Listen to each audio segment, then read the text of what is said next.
Hey guys, so check this out. Today's video is going to compare the Goblin Emperor with Queen of the Tearling.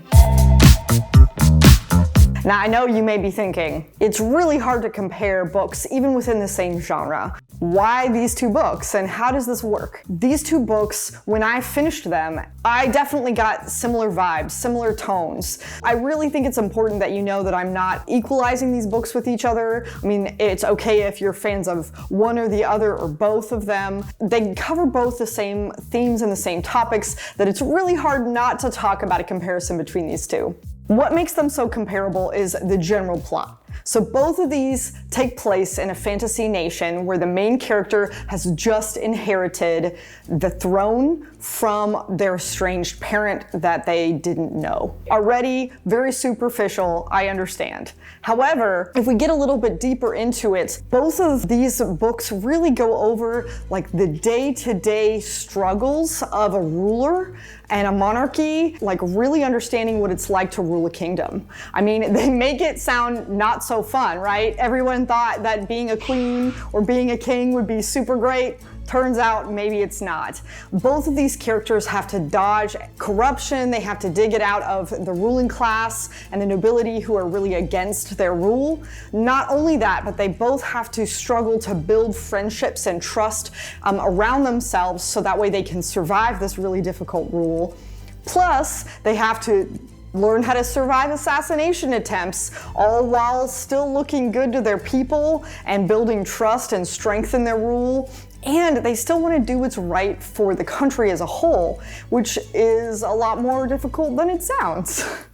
What is also really unique about both of these books is that they also both don't rely very heavily on a romance, which is another factor that makes these books comparable to me. Now, obviously, there is significant differences in these novels. So let's start with The Goblin Emperor.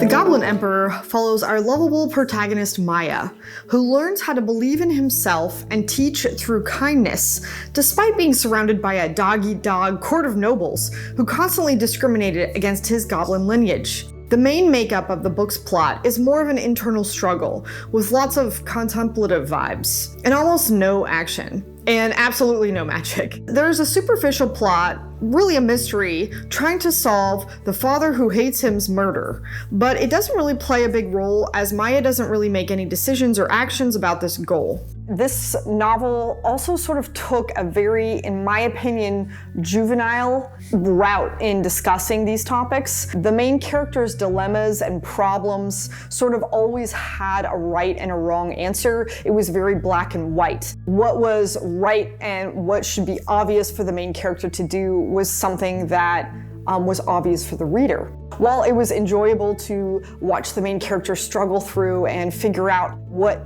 he was going to do, I would have liked to see the author add some complexity to the discussion on discrimination and racism, because obviously that's not going to be always a black and white concept. Queen of the Tearling also discusses a lot of really difficult, in-your-face topics, including a very prevalent, discussion around human slavery, sort of the human corruption, power corrupts kind of ideas. There's also a little bit on domestic abuse, everything that you can imagine that goes into the gray parts and the dirty parts of human morality. This novel, I thought, had a little bit more action, had a little bit more focus on the magic, was a little bit more complex in its discussion around these ideas. A lot of the dilemmas that were faced by the main character were, again, not black and white. There was a lot of times where there wasn't a right answer, there wasn't an obvious way out, but you still had to see this character be pummeled with insurmountable odds and problem after problem after problem after problem. Kelsey's first day in her new kingdom was spent discovering that the former queen, her mother, settled tensions with a neighboring nation by promising yearly deliveries of their people, both adults and children, to be used as slaves, for the promise that, of course, they're not going to attack. Which, of course, she immediately abolishes and starts a war. her first day. She hasn't even met her corrupt noble court, figured out how to pay her staff, dealt with her country's slave child market, figured out that she doesn't have control over her magic power, and did I mention she doesn't know who her father is? You can see how this book is full of a lot of consequences and a lot of darker decisions. As far as who did this better, I have to say that Queen of the Tearling, in my opinion, was the better of the two books for an adult who understands that a lot of these topics are going to be complex. There's not always going to be a right or wrong answer. I think that it deals with a lot of the character flaws. She makes mistakes in this book, and it's actually a trilogy. One of the things that sort of sways me towards Queen of the Tearling is also the fact that I have finished the entire trilogy, and while there was some very difficult parts in this trilogy,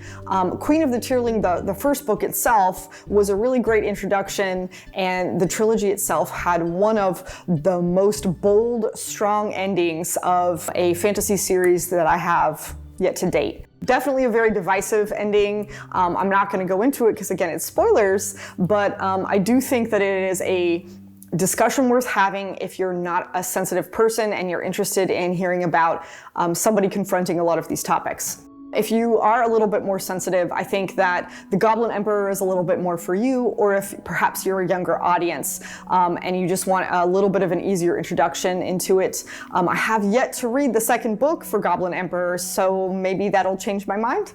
That being said, I highly recommend that you guys check out these books, see what you think. I'm not sure which one is everyone else's favorite, so like, subscribe, let me know what you think about these videos, and I would love to hear your opinions.